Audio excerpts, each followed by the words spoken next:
আপনারা অনেকেই আমাকে জিজ্ঞেস করছেন যে আমি জুলাই সনদে হ্যাঁ ভোট দিব কি না ভোট দিব। এবার গণভোটে না ভোট দেওয়ার ঘোষণা দিলেন ব্র্যাক বিশ্ববিদ্যালয়ের সাবেক আলোচিত শিক্ষক ও অ্যাক্টিভিস্ট আসিফ মাহতাব উৎস।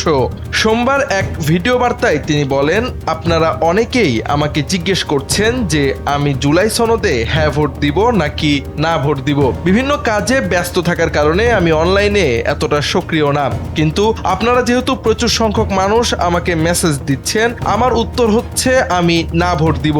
তিনি বলেন, আমি একটু সংক্ষেপে বলার চেষ্টা করব যে কেন আমি না ভোট দেওয়ার সিদ্ধান্ত নিয়েছি। আমাদের জুলাই সনদে 84 নম্বর ধারায় বলা আছে, যদি জুলাই সনদ বাস্তবায়ন হয় তবে বাংলাদেশ ওপেন গভর্নমেন্ট পার্টনারশিপে যোগ দিবে।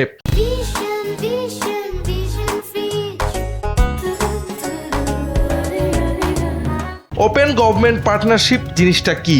জুলাইয়ে আমরা যে আন্দোলন করেছি তার সঙ্গে এর সম্পর্কটা কি? আমরা কি ওপেন গভর্নমেন্ট পার্টনারশিপের সাথে যোগ দেওয়ার জন্য আন্দোলন করেছি? প্রশ্ন করেন আসিফ মাহতাব। ওপেন গভর্নমেন্ট পার্টনারশিপের কার্যক্রম প্রসঙ্গে আসিফ মাহতাব উৎস বলেন, ওপেন গভর্নমেন্ট পার্টনারশিপ হচ্ছে LGBTQ রাইটস এর পক্ষে কাজ করবে, LGBTQ রাইটস বাস্তবায়ন করবে। জুলাই সনদ পাশ হলে তারা বলবে এটা তো পাশ হয়ে গেছে, আপনাকে এখন LGBTQ বাস্তবায়ন করতে হবে।